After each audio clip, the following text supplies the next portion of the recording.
Assalamualaikum warahmatullahi wabarakatuh. Perkenalkan, nama saya Balgis Putri dengan NIM 2205121452 dari kelas Sistem Informasi Angkatan 2022B. Pada kesempatan kali ini, saya akan menjelaskan mengenai penjadwalan pada sistem informasi dengan jenis multiple feedback queue. Sebelum menjelaskan mengenai multiple feedback queue, saya akan menjelaskan mengenai penjadwalan terlebih dahulu. Penjadwalan sendiri memiliki arti yaitu aktivitas perencanaan untuk menentukan kapan dan di mana persiapan operasi sebagian dari pekerjaan secara keseluruhan harus dilakukan pada sumber daya yang terbatas, serta pengalokasian sumber daya pada suatu waktu tertentu dengan memperhatikan kapasitas sumber daya yang ada. Penjadwalan pada sistem operasi merupakan proses pemilihan tugas yang akan diproses pada CPU. Penjadwalan yang tepat sangat penting untuk mencapai efisiensi dan kinerja yang baik pada sistem operasi. Penjadwalan sendiri memiliki 3 tipe, yaitu yang pertama short-term scheduler, yaitu penjadwalan yang bertugas menjadwalkan alokasi pemrosesan di antara proses-proses ready di memori utama. Yang kedua yaitu medium term scheduler, yaitu penjadwalan jangka menengah yang menangani proses-proses swapping atau aktivitas pemindahan proses yang tertunda dari memori utama ke memori sekunder. Yang terakhir yaitu long term scheduler, yaitu penjadwalan jangka panjang yang bekerja terhadap antrian batch atau proses-proses dengan menggunakan sumber daya yang intensif dan memilih batch berikutnya yang harus dieksekusi. Nah, penjadwalan sendiri memiliki jenis non-preemptif dan preemptif. Apa sih non-preemptif itu? Non-preemptif adalah algoritma penjadwalan di mana CPU hanya akan dialokasikan ke proses sampai proses tersebut selesai atau meminta relinquish control secara sukarela. Nah, untuk preemptif yaitu algoritma penjadwalan di mana CPU dapat dialokasikan kembali dari proses yang sedang dieksekusi ke proses lain yang memerlukan CPU secara mendadak, seperti ketika terdapat proses dengan prioritas yang lebih tinggi. Contoh dari non-preemptif dan preemptif, yang pertama contoh dari preemptif yaitu FIFO atau first in first out atau first come first served. Yang kedua yaitu sorter job first. Yang ketiga high acceleration next. Yang keempat yaitu multiple feedback queues yang akan kita bahas. Ya, contoh untuk preemptive sendiri yaitu yang pertama round robin, kedua shortest remaining first, yang ketiga priority scheduling, and keempat guaranteed scheduling. Nah, sekarang kita bahas mengenai apa sih itu multiple feedback queue. Multiple feedback queue memiliki pengertian yaitu penjadwalan yang berprioritas dinamis. Penjadwalan ini untuk mencegah atau mengurangi banyaknya swapping dengan proses-proses yang sangat banyak menggunakan pemproses diberi jangka waktu dalam jumlah kuanta lebih banyak dalam satu waktu. Nah, penjadwalan ini juga menghendaki kelas-kelas prioritas bagi proses-proses yang ada. Kelas tertinggi berjalan selama satu kuanta, kelas berikutnya berjalan selama dua kuanta, kelas berikutnya lagi berjalan ke empat kuanta, hingga seterusnya. Nah, untuk MFQ sendiri memiliki parameter. Yang pertama yaitu parameter kuantum. Parameter kuantum ini yaitu setiap antrian pada MFQ menggunakan algoritma Roth-Robin di mana setiap tugas diberikan waktu kuantum tertentu untuk diproses.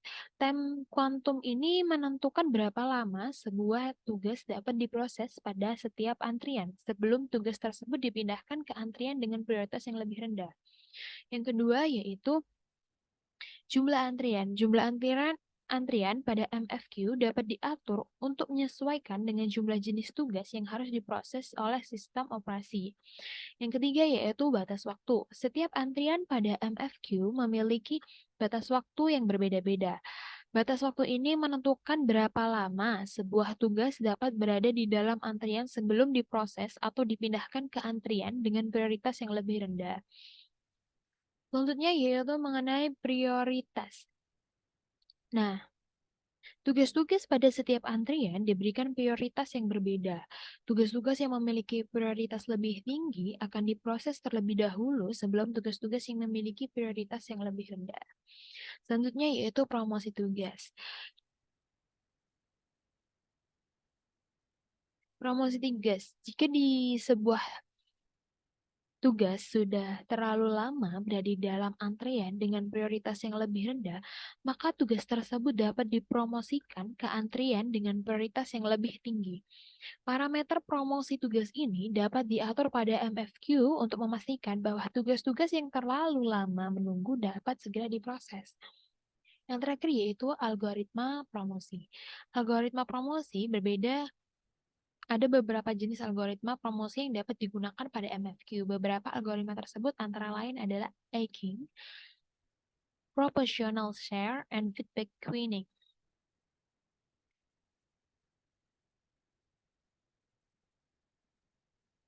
Nah, selanjutnya bagaimana sih algoritma kerja MFQ? Untuk algoritma kerja MFQ yang pertama yaitu inisialisasi antrian-antrian. Pada awalnya, sistem operasi akan membuat beberapa antrian-antrian dengan prioritas yang berbeda, serta batas waktu yang berbeda. Setiap antrian ini memiliki karakteristik penjadwalan yang berbeda-beda pula. Yang kedua, akan dilanjutkan tugas masuk ke dalam sistem. Ketika sebuah tugas masuk ke dalam sistem, sistem operasi akan menentukan kemana tugas tersebut harus diletakkan. Tugas-tugas yang lebih penting atau harus diselesaikan dengan cepat akan diletakkan pada antrean dengan batas waktu yang lebih pendek. Sedangkan tugas-tugas yang kurang penting akan diletakkan pada antrean dengan batas waktu yang lebih panjang. Yang ketiga, dilanjutkan dengan penjadwalan pada setiap antrean. Setiap antrean akan dijadwalkan secara mandiri dengan menggunakan algoritma penjadwalan yang sesuai dengan karakteristik tugas-tugas yang berada di dalamnya. Tugas-tugas yang berbeda pada antrian dengan prioritas yang lebih tinggi akan dijalankan terlebih dahulu sebelum tugas-tugas yang berada pada antrian dengan prioritas yang lebih rendah. Yang terakhir yaitu promosi tugas dan penyelesaian tugas. Jika sebuah tugas sudah terlalu lama berada di dalam antrean dengan prioritas yang lebih rendah, maka tugas tersebut akan dipromosikan ke antrean dengan prioritas yang lebih tinggi. Hal ini dilakukan untuk memastikan bahwa tugas tersebut dapat diselesaikan dengan cepat.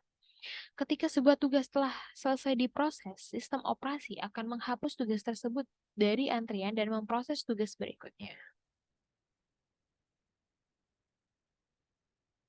Nah, selanjutnya kita masuk ke dalam contoh perhitungan untuk MFQ. Terdapat sebuah data proses yang memiliki arrival time dan burst time. Proses 1 memiliki waktu kedatangan 0 kuantum dan burst time 6 kuantum. Proses 2 memiliki arrival time 2 kuantum dengan burst time 3 kuantum. Proses ketiga memiliki arrival time 5 kuantum dan burst time 4 kuantum. Proses keempat memiliki arrival time 7 kuantum dan burst time 11 kuantum. Dalam setiap quest memiliki ketentuan quantum time sebanyak Q1 memiliki 2 kuantum, Q2 memiliki 3 kuantum, dan Q3 memiliki 5 kuantum. Untuk perhitungannya dari running proses P1. P1 ini memiliki burst time 6 kuantum. Proses akan dimasukkan ke dalam Q1 dan dikerjakan sebanyak 2 kuantum. Karena masih memiliki 4, maka akan dipindahkan ke Q2 dan diproses sebanyak 3 kuantum. Lalu, karena masih ada satu burst time yang belum dikerjakan, maka akan dipindahkan pada Q terakhir. Selanjutnya yaitu running proses untuk P2. P2 ini memiliki brush time sebanyak 3, di mana akan dikerjakan dalam Q1 sebanyak 2 dan dikerjakan pada Q2 sebanyak 1. Dilanjutkan dengan running proses P3, di mana P3 ini memiliki burst kuantum sebanyak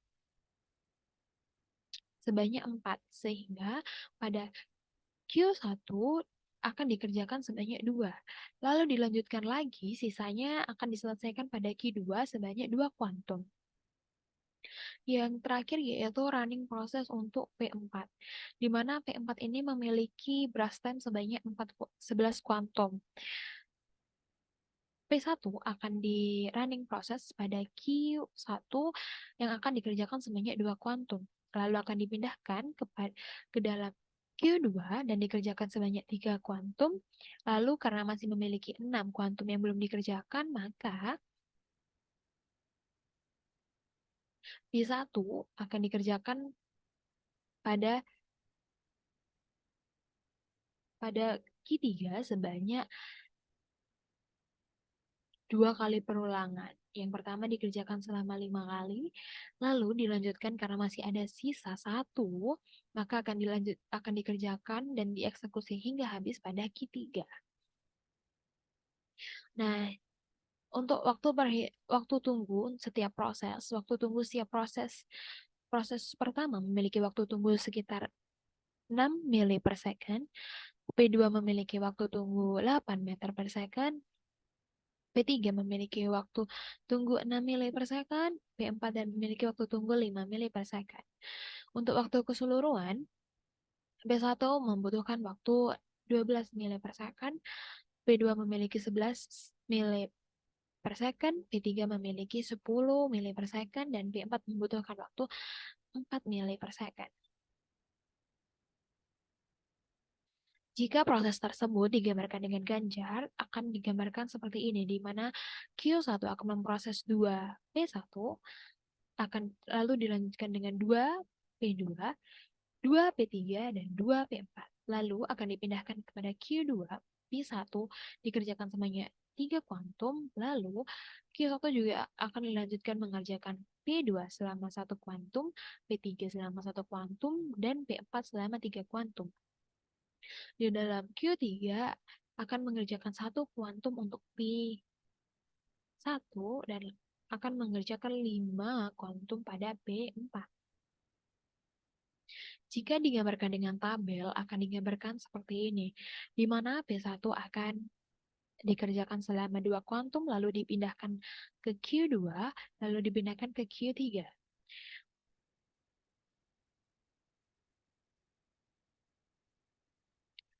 Nah, multiple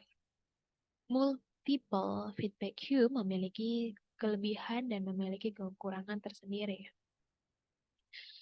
Untuk kelebihannya, yang pertama yaitu efektif dalam menangani sistem dengan banyak jenis tugas. MFQ sangat efektif dalam menangani sistem yang memiliki banyak jenis tugas dengan karakteristik yang berbeda-beda. Hal ini karena MFQ menggunakan beberapa antrian dengan prioritas dan waktu kuantum yang berbeda-beda. Yang kedua yaitu tugas yang lebih penting atau mendesak diproses lebih cepat. Dengan menggunakan beberapa antrian dengan prioritas yang berbeda, MFQ dapat memastikan bahwa tugas-tugas yang lebih penting atau harus diselesaikan dengan cepat diproses terlebih dahulu. Yang ketiga yaitu tugas-tugas yang terlalu lama menunggu diproses. MFQ memiliki fitur promosi tugas yang dapat memastikan bahwa tugas-tugas yang terlalu lama menunggu dapat diproses dengan lebih cepat. Yang ketiga, yang terakhir yaitu efisiensi dalam menggunakan sumber daya.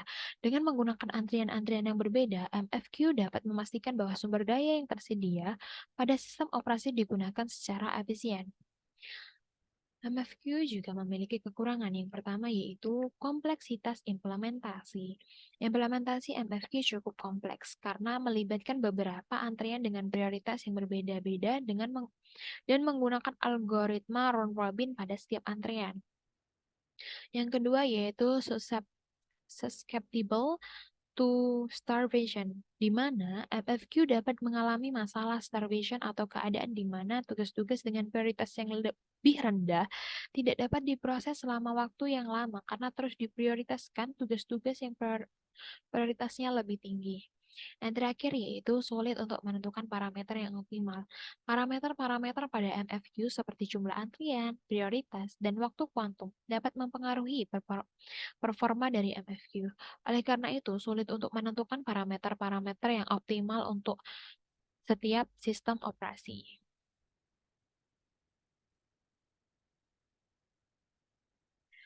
Implementasi MFQ pada teknologi yang pertama yaitu VoIP, yaitu Voice over Internet Protocol,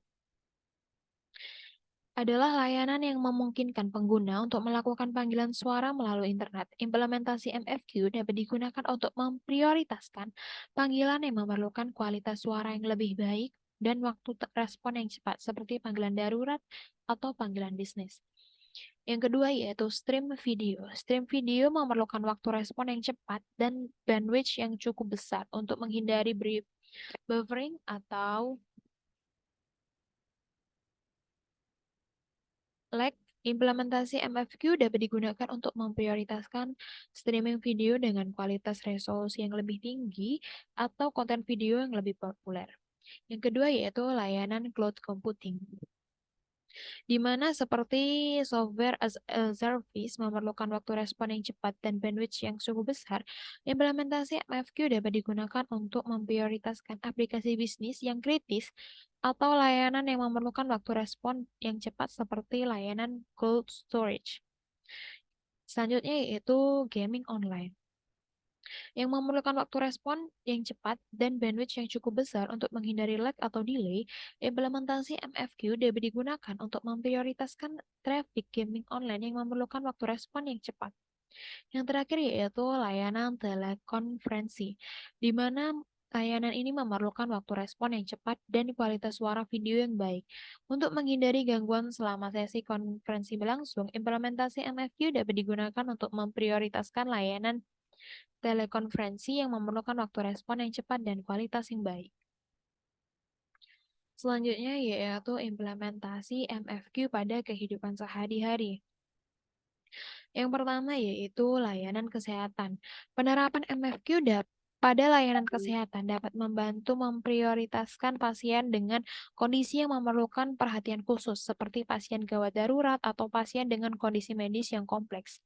Hal ini dapat membantu mengurangi waktu tunggu pasien dan meningkatkan kualitas layanan kesehatan.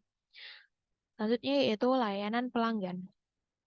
Penerapan MFQ pada pelayanan pelanggan dapat membantu memprioritaskan pelanggan yang memerlukan bantuan segera, seperti pelanggan dengan masalah teknis atau pelanggan yang ingin melakukan transaksi penting. Hal ini dapat membantu mengoptimalkan waktu respon dan meningkatkan kepuasan pelanggan. Yang ketiga yaitu layanan darurat. Penerapan MFQ pada layanan darurat seperti pemadam kebakaran atau polisi dapat membantu memprioritaskan kasus-kasus yang memerlukan penanganan segera, seperti kebakaran atau kecelakaan lalu lintas yang mengancam keselamatan publik. Hal ini dapat membantu mengoptimalkan penggunaan sumber daya dan meningkatkan efektivitas layanan darurat. Selanjutnya yaitu restoran atau kafe. Penerapan MFQ pada restoran atau kafe dapat membantu memprioritaskan pelanggan yang memerlukan waktu respon yang cepat, seperti pelanggan yang memesan makanan atau minuman dengan pengiriman cepat, atau pelanggan yang memesan makanan dengan tambahan khusus. Hal ini dapat membantu mengoptimalkan waktu pengiriman pesanan dan meningkatkan kepuasan pelanggan. Yang terakhir yaitu transportasi publik. Penerapan MFQ pada transportasi publik dapat membantu memprioritaskan penumpang yang memerlukan waktu respon yang cepat, seperti penumpang yang terlambat atau penumpang dengan kondisi kesehatan yang memerlukan perhatian khusus. Hal ini dapat membantu mengoptimalkan penggunaan kendaraan dan mencegah antrian atau kerumunan yang berbahaya. Sekian yang bisa saya sampaikan mengenai penjelasan multiple feedback queue. Apabila salah kata, mohon maaf dan terima kasih.